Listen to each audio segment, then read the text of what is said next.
Maka kehadiran diri kita tidak pertama-tama untuk diri kita pribadi, untuk ego kita, juga tidak hanya dan tidak cukup untuk keluarga kita sendiri, untuk lingkungan kita sendiri. Kehadiran kita di mana saja kita berada, kehadiran kita mencontohi hidup Yesus. Kita ada untuk kebaikan bersama. Kita ada untuk kesejahteraan bersama. Kita ada untuk banyak orang.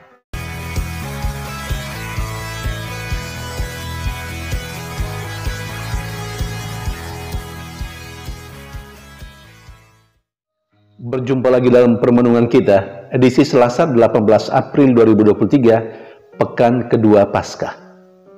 Bacaan-bacaan liturgi hari ini, bacaan yang pertama dari Kisah Para Rasul bab 4 ayat 32-37, dan bacaan Injil dari Injil Yohanes bab 3 ayat 7-15. Kedua bacaan liturgi hari ini berbicara tentang pertama, peran Roh Kudus, dan yang kedua, peran Yesus Kristus. Dalam bacaan yang pertama,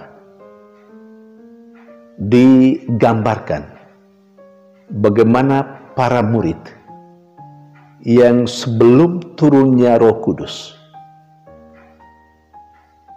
tidak mengerti banyak hal apa yang diajarkan oleh Yesus, apa yang dibuat oleh Yesus, dan apa yang dijalani oleh Yesus, termasuk penderitaan, kesengsaraan, kematiannya.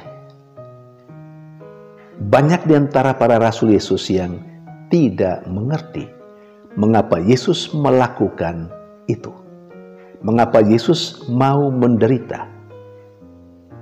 Tetapi sesudah hari Pentakosta, di mana Roh Yesus, Roh Kudus turun atas mereka, Roh itulah yang memberikan pemahaman kepada mereka tentang semua yang telah diajarkan, yang telah dikerjakan, dan yang telah dijalani oleh Yesus, termasuk penderitaan, kesengsaraan, kematian, bahkan kebangkitan Yesus. Mereka akhirnya mengerti bahwa hidup Yesus adalah hidup bukan pertama-tama untuk egoismenya, bukan untuk egonya, bukan untuk dirinya sendiri, tetapi hidup Yesus diarahkan untuk hidup dan keselamatan orang lain. Hidup Yesus adalah hidup yang berkorban untuk orang lain. Hidup Yesus adalah hidup untuk berbagi. Dan itulah yang mereka pahami. Pada akhirnya, sesudah turunnya Roh Yesus, turunnya Roh Kudus. Maka atas pemahaman itu, pemahaman akan hidup Yesus yang seperti itu, hidup yang tidak pertama-tama untuk diri sendiri, tapi hidup yang berbagi. Hidup untuk orang banyak, untuk kesejahteraan orang banyak, untuk kebaikan bersama. Maka para rasul Yesus dan orang-orang yang mulai percaya kepada Kristus akhirnya membangun hidup yang seperti itu. Pada umumnya, perikop bacaan pertama hari ini itu digambarkan sebagai perikop tentang cara hidup jemaat yang perdana, di mana mereka berkumpul bersatu padu, mereka saling berbagi, yang ada padanya tidak menganggap itu miliknya sendiri, tapi milik bersama, diberikan menurut keperluan masing-masing, sehingga hidup mereka atau mereka mengalami kesejahteraan bersama, kebahagiaan bersama. Tidak ada satupun yang berkekurangan karena mereka saling berbagi. Dan itu sekali lagi terinspirasi atas pemahaman mereka mengenai hidup Yesus. Saudari dan saudara yang terkasih, betapa peran Roh Kudus yang memberikan pemahaman kepada jemaat perdana, kepada para rasul Yesus yang sebelumnya belum mengerti mengapa Yesus mengajarkan dan menjalani hidup seperti yang telah mereka persaksikan sendiri. Mereka saksikan dan mereka alami sendiri. Tetapi sesudah turunnya Yesus, mereka akhirnya mengerti. Hidup Yesus ternyata hidup bukan untuk diri sendiri, tapi untuk keselamatan orang banyak. Roh Kudus memberikan pemahaman itu.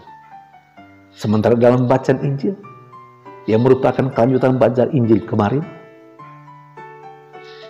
Senin 17 April 2023, di mana tampil berhadapan dengan Yesus seorang pemimpin Yahudi, yakni Nikodemus.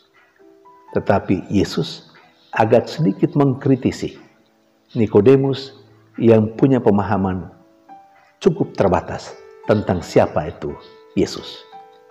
Kemarin saya ulangi untuk kita ingat lagi, Yesus oleh Nikodemus diketahui seperti banyak orang Yahudi lainnya, hanya sebagai seorang rabi, seorang guru untuk mengajar, yang bisa melakukan mujizat-mujizat hanya karena Allah menyertai mereka, karena Allah menyertai Yesus. Sebatas itu.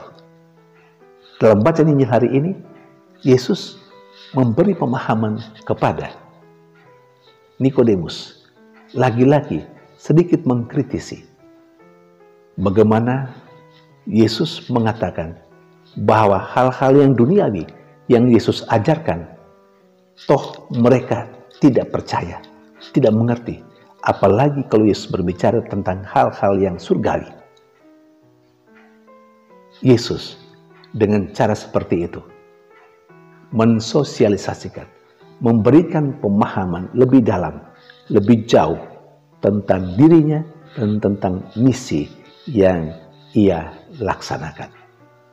Saudari dan saudara yang terkasih, dalam kehidupan sehari-hari, kita sebagai orang yang percaya mesti dijiwai oleh Roh Tuhan untuk bisa memahami apa yang diajarkan Yesus dan lebih jauh untuk bisa menghayati dalam kehidupan sehari-hari, memahami kehidupan Yesus bukan untuk diri sendiri tapi untuk orang banyak. Maka kehadiran diri kita tidak pertama-tama untuk diri kita pribadi, untuk ego kita, juga tidak hanya dan tidak cukup untuk keluarga kita sendiri, untuk lingkungan kita sendiri. Kehadiran kita di mana saja kita berada, kehadiran kita mencontoh hidup Yesus.